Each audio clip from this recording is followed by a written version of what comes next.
일터를 향해서 달려가는 차, 인명을 구하기 위해서 가는 구급차, 도적을 쫓는 경찰차, 뭐 소방차, 뭐 이런 차들은 다 빠르고 안전해야 합니다.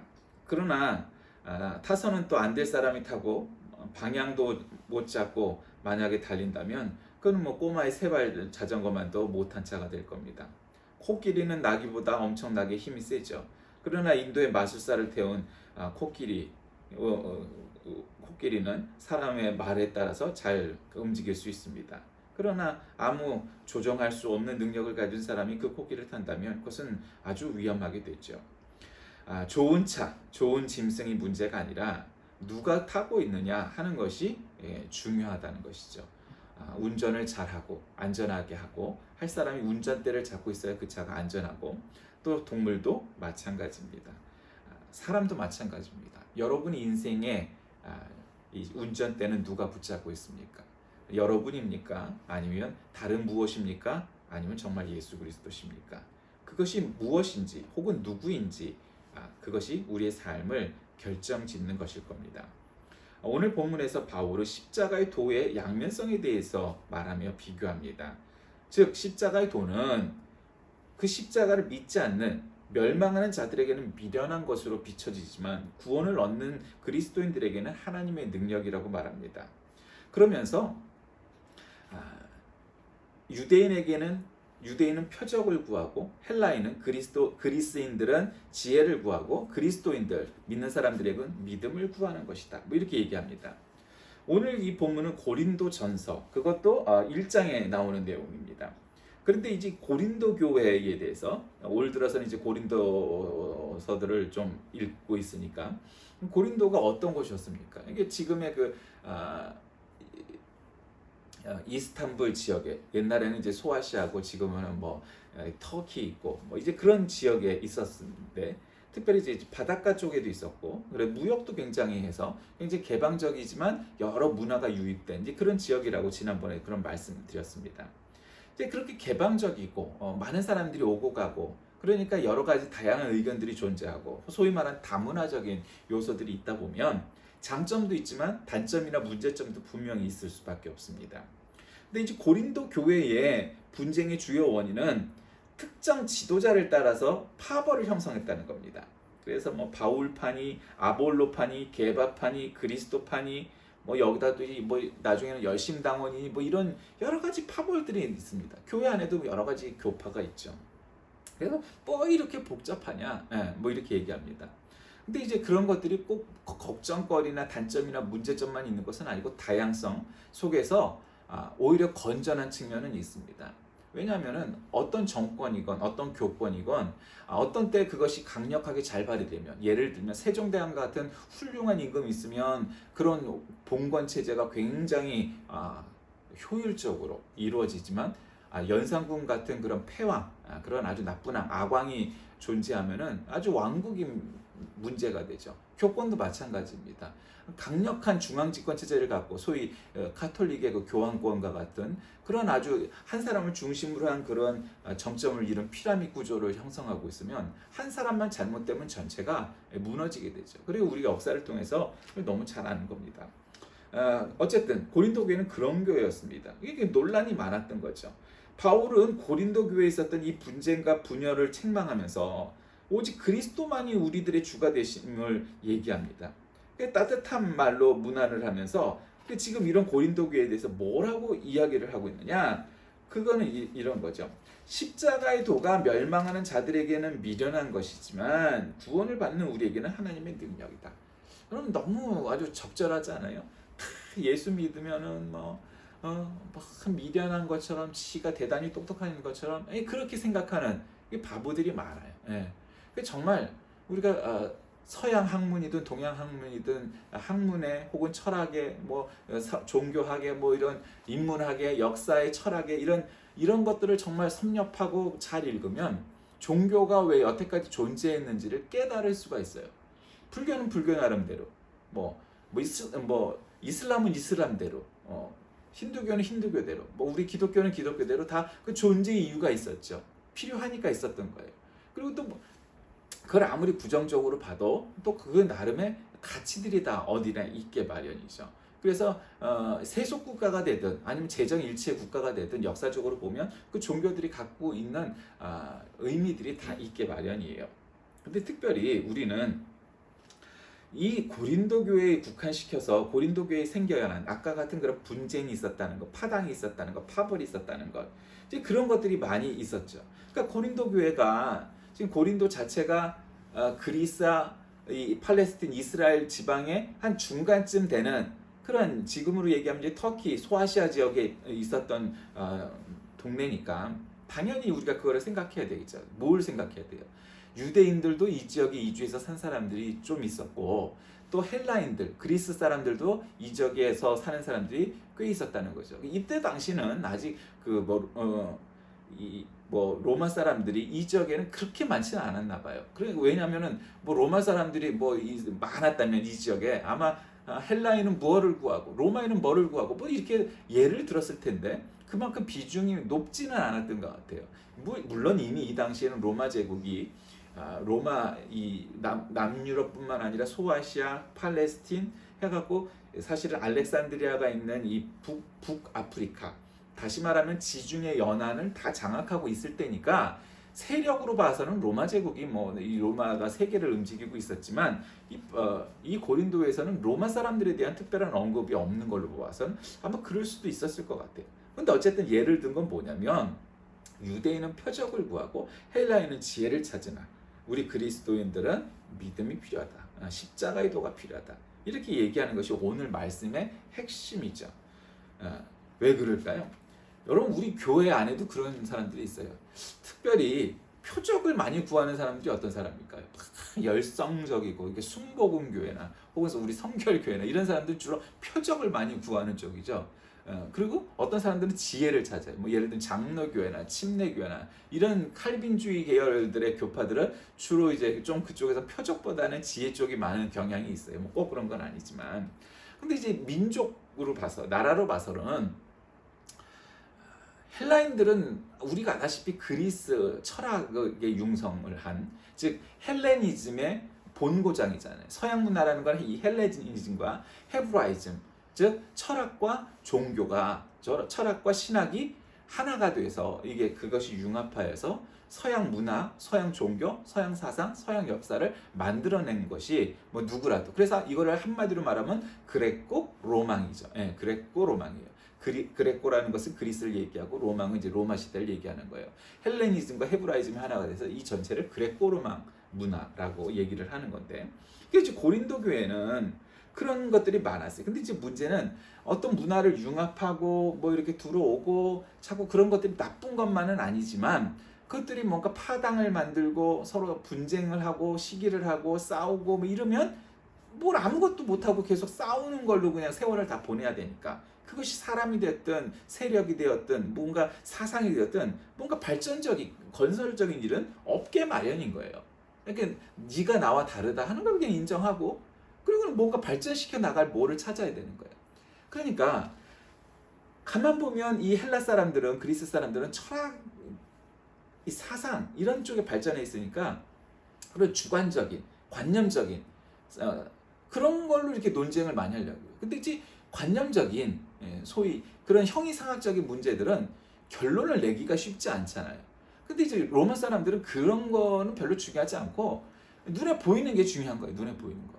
그러니까 발전한 것도 건축이라든가 군사라든가 정치라든가 이게 눈에 보이는 것들이 많이, 소위 말하는 형이하학은 없지만 형이하학적인 것들이 많이 발전했단 말이에요. 그러니까 종교도 인정해요. 로마 제국이 들어간 데는 니네 나라 종교 믿어라. 그거 뭐라고 안 해요. 그 역사에서도 보면은 결국 어마어마한 큰 제국을 이룬 로마 제국도 그렇고 또 징기스칸의 몽골 제국도 거기 기독교도 있었어요. 경교. 네스토리우스.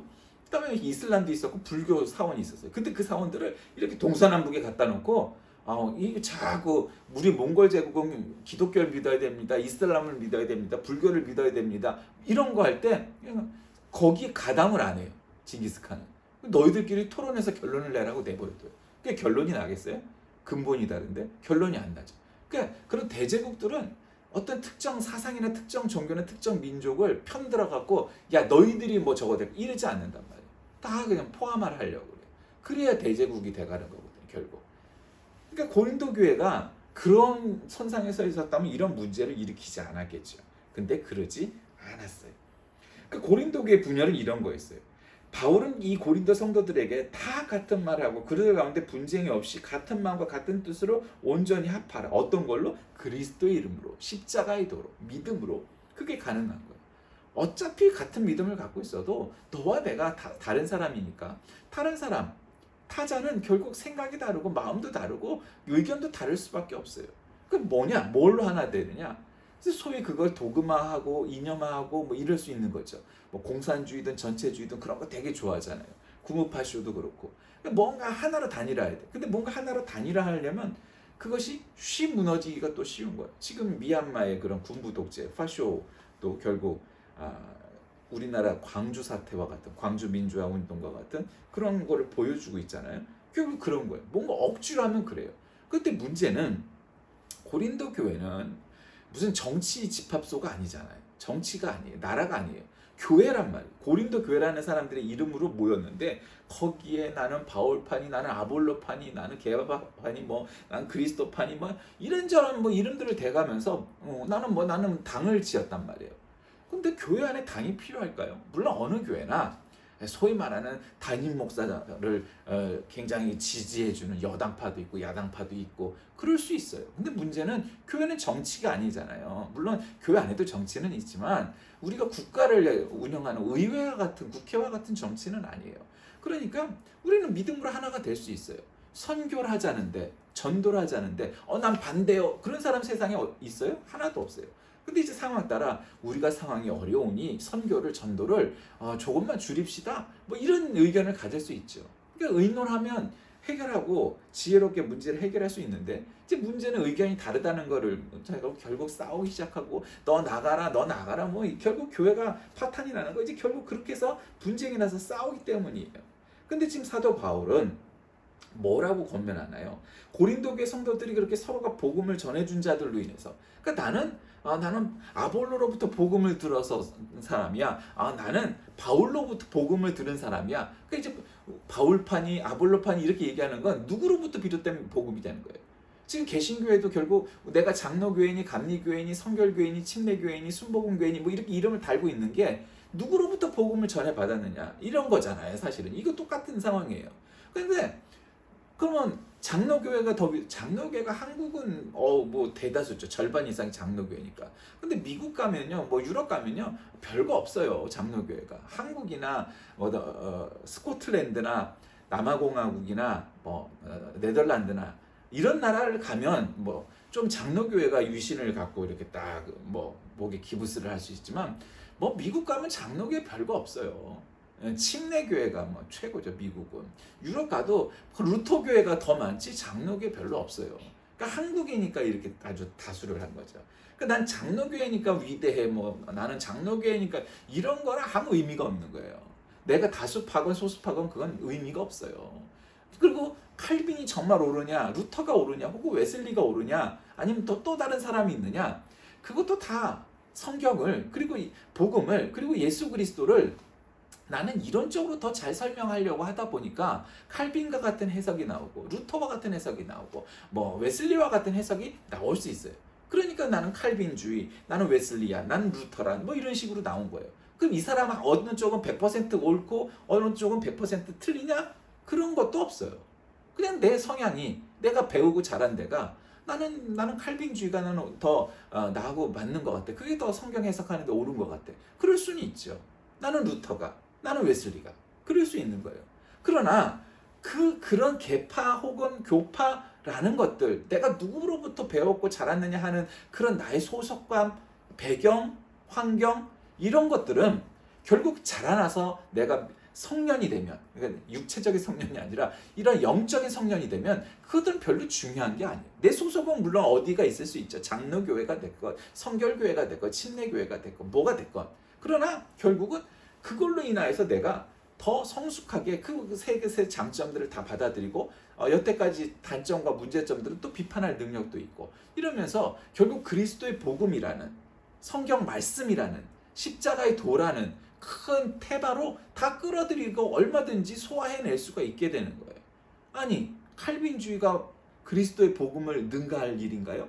아니 루터라니 웨슬리아니 그것을 능가할 뭐가 있나요? 하나도 없어요. 그러니까 하위 개념이란 말이에요. 하위 개념을 갖고 그 상위 개념인 복음을, 그리스도의 복음을, 성경 말씀을, 그리스도의 보혈을 우리가 무슨 재단하고 뭐 한다는 건 이건 말도 안 되는 논리잖아요.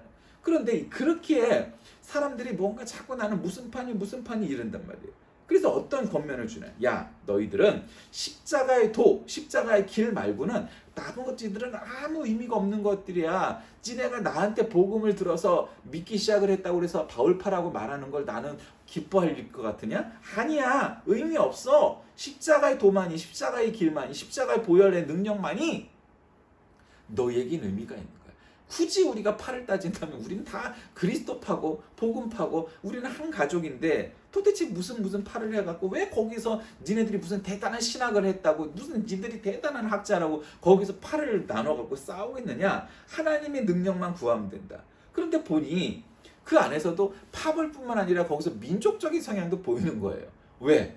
유대인들은 표적을 구하는 거예요. 뭔가 예수를 믿어도 그런 사람들 있잖아.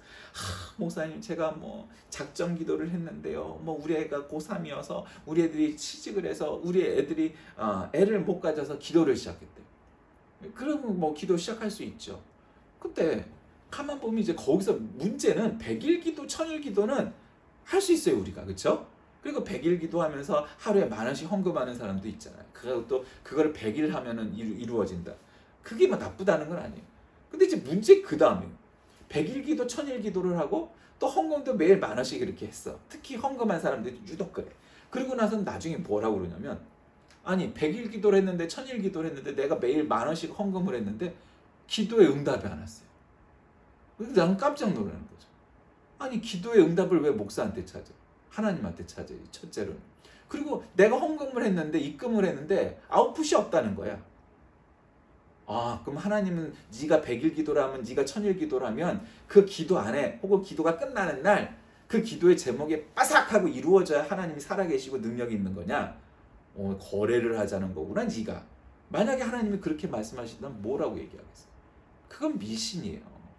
그거 자체가 미신이에요. 그리고 그거는 좋게 포장을 하면 유대인들의 표적을 구한다처럼 표적을 원하는 거예요. 하나님 내가 기도하니까 나에게 표적을 보여주세요. 근데 성경은 뭐 오늘 구절에는 없지만 성경은 이 이상의 기적은 표적은 없다고 이미 말씀하셨어요. 물론 그렇다고 기적이 없다는 게 아니에요. 지금도 죽을 병에 걸렸다가 뭐 계속 사는 사람들 많잖아요. 그렇죠? 뭐 우리 주변에 있든 없든 그런 사람 많아요. 뭐 양희은이라는 사람도 암 걸렸다가 뭐 문제가 하여튼 논란이 많았지만 지금도 살아있어요. 여죠. 5년 안에 죽는다고 그러고 뭐 5개월 안에 죽는다는 사람도 얼마든지 그런 사람 너무 많아요. 근데 문제는 유대인들은 그리고 이제 열성적인 사람들은 표적을 구해요. 그냥 죽을 사람이 뻘떡 일어나고 암 걸렸다가 그냥 늙어 죽을 때까지 살게도 되고 앉은 베이가 벌떡 일어나고 이런 표적이 원하는 거죠. 그러면 그게 잘못된 건 아니지만 아주 문제가 있는 건 아니지만 그것만 구하는 주의자가 되면 이념을 하고 도구화하니까 문제가 되는 거예요 결국. 그러면은 100일 기도한 다음에 응답이 없으면 하나님이 잘못한 거야? 목사가 잘못한 거야? 누가 잘못한 거야? 그 본인이 잘못한 거예요. 그 100일 기도를 했으니까 100일 안에 응답이 꼭 와야 된다고 생각하는 건 도대체 어떤 걸 근거로 그렇게 얘기를 하는 거예요? 성경에도 작정을 하고 기도를 해서 그 기한 안에 응답을 받고 능력을 입는 사례도 많이 나오지만 성경은 주로 그걸 뽑아놓은 거잖아요. 그렇지만 그렇지 않은 경우도 많아요. 여러분 구약 성경에서 얼마나 위대한 개혁자들이 선지자들이 민족을 위해서 기도했지만 결국 이스라엘 멸망하잖아요. 그리고 2000년 동안 나라 없이 떠돌아다니게 되잖아요. 결국. 그건 왜 그래요? 그럼 나라가 망하게 해주세요. 막 민족의 지도자들이 다 그렇게 기도해서 그랬을까요? 아니잖아요. 아무도 그렇게 기도한 사람은 없어요. 물론 이제 배신자, 친일파 같은 애들이 거기도 있었을 테니까 있었겠지만 그러나 뭐 그 기도를 들어 응답하셨다는 건 만무한 일이고 정말 민족의 지도자들이 하나님 왜 이스라엘 민족들은 하나님의 자녀로 삼아 주셨는데 왜 이렇게 계속 이런 짓만 저지를까요? 기도를 했을 거라고요. 근데 멸망했어요. 멸망하려면 멸망하는 거예요. 100일 기도, 1000일 기도, 헌금을 10,000원 아니라 매일 10만 원씩 하더라도 그 기도대로 응답하지 않으실 수 있어요. 애초에 문제는 하나님이 무엇을 원하시는지 찾아내는 게 기도이지. 내 소원을 들어주세요, 들어주세요, 들어주세요, 들어주세요 중언부언하고 계속 하나님을 세뇌시켜갖고 하나님이 아주 그냥 짜증나서 들어주시게 해야지. 물론 때때로 그런 일이 전혀 없다고는 말할 수 없겠죠. 그런데 그게 안 들어줬으니까 하나님은 없다. 아이, 난 이 교회 능력이 없으니까 안 다닌다. 결국 그렇게 버리는 사람들도 종종 있어요. 아, 기도 응답 안 받으니까 전 보러 가야지. 그런 사람들도 있더라고요. 그게 믿음이냐 이거. 그건 표적을 구하는 자. 또 지혜를 구하는 자들도 있어요. 지혜를 구하는 것도 좋은 일이죠. 그러니까 여러분 우리 성경도 잘 읽어야 돼요. 가끔 이제 유튜버나 뭐 이렇게 블로그나 이런 데 보면은 킹제임스 성경이 아니고 성경이 아니야 이런 사람들이 있어요. 그러니까 뭐든지 이렇게 독선적인 사람들은 위험한 사람들이에요. 오른쪽이든 왼쪽이든 위쪽이든 아래쪽이든 극단적이잖아요. 물론 킹제임스 성경은 좋은 성경이에요. 그러나 어디에도 킹제임스 성경만이 유일한 성경이고 뭐 이렇게 말할 그건 아무도 없어요. 그 공부를 너무 안 해서 그래요. 그것이 좋은 성경이긴 하지만 정말 좋은 성경은 그 시대의 언어로 자꾸 쉽게 번역해야 돼요. 여러분 지금 카톨릭의 성경이 현대어일까요? 개신교회, 기독교의 성경이 현대어일까요? 카톨릭이에요. 그 말은 세상 사람들은 카톨릭으로 성경 읽기를 더 좋아하고 더 많이 읽게 되고 점점 바뀌게 된다는 거예요. 우리가 예전에는 메이저였고 당연히 기독교회가 우선이었고 심지어는 성경에 대한 내용을 찾으면 기독교가 먼저 서치가 돼갖고 이렇게 포털에 떴는데 이제는 카톨릭이 먼저 떠요. 부활절이 먼저 뜨지 않고 부활 대축일이 먼저 뜬단 말이에요. 그런 시대가 왔다는 것을 아직도 자각하지 못해요. 그 얘기는 뭐예요? 우리가 다수인데도 주류인데도 그 대우를 못 받고 오히려 소수인데도 카톨릭이 한다는 건 카톨릭이 쉬운 언어로 성경을 번역하고 사람들이 많이 읽게끔 만드는 성경을 갖고 있다는 거예요. 그게 좋은 성경인 거예요. 그 성경이 번역이 잘 됐다 안 됐다의 문제가 아니고 자꾸 현대화하는 거예요. 성경을. 저 어렸을 때 카톨릭 성당에 가보면요. 사람들이 사제가 미사 때 보면은 이 라틴어를 많이 섞어 썼어요. 근데 지금 라틴어 거의 안 나와요. 특별한 때를 빼놓고 한국말로 한다고요. 옛날에는 후져 썼어요. 그렇게 후진성이 있었어요. 라틴어 고집하고 막. 근데 지금 안 그래요. 우리 개신교의 예배보다 어떤 면에서는 더 현대화된 부분들이 많아요. 의식은 뭐 고루하지만 그러나 그 용어들이나 언어들이 그렇게 바뀌었단 말이에요. 그 지혜로운 거예요. 철학적으로, 신학적으로, 사상적으로 헬라인들은 그걸 구하는 사람들이에요. 그러니까 우리가 신학을 좀 공부해야 될 필요도 있고 철학을 공부해야 될 필요도 있고 뭔가 우리가 좀 사상을 공부해야 될 필요도 있겠죠. 그러면은 잘못 흘러가기 힘들어요. 표적만 구하는 자는 표적이 나올 때까지 찾아. 근데 문제는 그 표적이 안 나오면 어떻게 할 거냐면 표적 나오기 전에는 어떻게 해야 돼요? 지혜를 갖고 있어야 되죠. 하나님의 말씀은 우리에게 뭐를 얘기하느냐 따라가야 돼요. 근데 이제 문제는 표적을 구하는 거나 지혜를 구하는 것이 신앙의 믿음의 일부 1순위 있으나 그게 정말 가장 중요한 1순위라고는 볼 수 없는 거예요. 그 1순위가 되는 게 뭐냐? 그리스도인은 믿음을 가져야 돼요. 십자가의 도, 복음, 성경 말씀이 우리의 권위에 우선이 돼야 되는 거죠. 카톨릭에 문제가 있다는 건 뭐예요? 그거는 성경 말씀을 1순위로 하지 않고 교회가 1순위가 되는 거예요. 근데 교회라는 건 사람이에요. 사람은 이 성경 말씀이나 신적 권위가 있는 다른 어떤 것보다 더 강한 권위를 가질 수가 없는 거죠. 교회는 잘못될 수 있어요. 실수할 수 있어요. 이제 그걸 인정하지 않는 거죠. 그러니까 교회보다는 성경 말씀이 더 권위가 있다고 봐야 되는 거예요. 그러니까 교회는 잘못될 수 있어도 성경 말씀은 잘못될 수 없어요. 그 성경 말씀을 해석하는 교회가 잘못된 거죠. 그걸 정확히 우리가 인식을 해야 되는 거예요. 이렇게 이해하는 게 논리적이고 지혜로운 거고 이성적인 것이지 교회는 실수를 안 하는데 이렇게 해석하는 거는 말이 안 되는 거죠. 왜 교회가 잘못이 없어요? 교회가 얼마든지 잘못할 수 있는 거죠. 그러니까 중요한 건 그리스도인은 표적도 필요하고 지혜도 필요하나 그것만이 아니라 우리에겐 십자가의 도, 복음, 믿음만이 우리에게 정말 중요하다는 거예요. 십자가의 도가 하나님의 능력이다. 여러 파로 분열되어 있던 고린도 교인들에게 복음을 전하는 것은 그리스도의 십자가를 헛되게 하지 않기 위함이라고 바울이 본문에서 계속해서 십자가의 도에 대해서 구구절절히 막 설명을 합니다. 이 본문은 직접적인 표현은 상같지만 고린도 교회는 분파에 대해서 간접적인 교훈을 주는 겁니다. 칼빈의 본문을 보면 고린도 교회 복음 전파자와 교인들 모두에게 주는 교훈을 이해하면서도 복음 전파자들이 복음 자체에 충실함으로 교회 분파에 대해서 큰 관심을 갖지 못한다 하더라도 교인들은 이들이 전하는 복음, 즉 그리스도의 십자가의 도에 충실해야 된다고 그렇게 설명을 하고 있습니다. 칼빈의 견해대로 새로운 차원, 다시 말하면 올바른 차원으로 규명되어야 할 겁니다. 헬라 철학의 핵심인 지식을 숭배하고 또 이스라엘 사람들처럼 표적을 구하고 하는 것보다 더 중요한 것은 바로 바울이 전한 것처럼 십자가의 도, 믿음만이, 복음만이, 말씀만이 우리에게 정말로 중요하다는 겁니다. 말씀을 정리합니다. 그리스도는 나뉘지 않은 온전한 분이시고 교회는 그리스도의 몸이라고 말을 합니다. 그러므로 그 한 몸인 교회가 뭔가 분파와 파당을 조성하는 것은 말도 안 되는 일입니다. 그러나 다양한 의견은 있을 수 있죠. 그걸 잘 지혜롭게 정리해서 한 가지 입장을 낼 수 있도록 각 교회들도 또 전체 교회도 그렇게 말을 해야 되는 겁니다.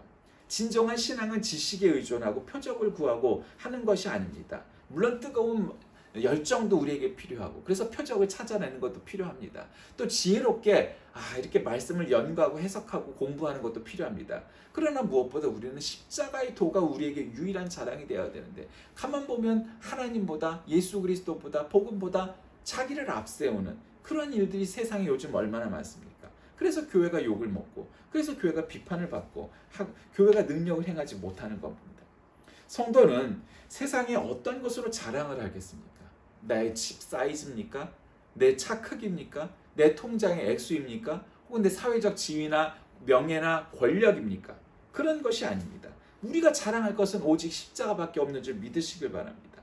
하나님께서 죄인을 구원하신 목적으로 구원받은 성도는 오직 하나님의 영광만을 증거하고 자랑할 마음이 있어야 하는 겁니다. 그것이 우리의 권리이자 의무입니다. 그리고 그것이 우리의 유일한 자랑거리입니다. 우리가 자랑할 것은 그리스도의 십자가 말고는 아무것도 없습니다. 그것이 바울의 가르침입니다. 여러분은 무엇을 자랑하고 사십니까? 여러분이 가진 어떤 것입니까? 그런 것 아무짝에도 소용없는 것들입니다. 오직 그리스도의 십자가만 자랑하고 오직 그리스도의 한 몸으로 몸을 이루는 그런 교회가 될 수 있도록 우리가 진력하여서 정말로 오늘 사도 바울이 고린도 교회에 주는 교회처럼 우리가 그 교훈대로 오직 그리스도만 자랑하는 저와 여러분이 다 되시길 주의 이름으로 기도합니다. 살아계신 하나님, 우리가 정말 무엇을 자랑하고 무엇을 긍지로 여기고 살아가는지 내가 이룬 것 혹은 하나님께서 우리에게 주신 것 그것을 자랑하는 것이 아니라 오직 그리스도의 능력, 십자가의 도, 복음만을 자랑하며 살아가는 저희 되게 하여 주옵소서. 예수님의 이름으로 기도드립니다. 아멘.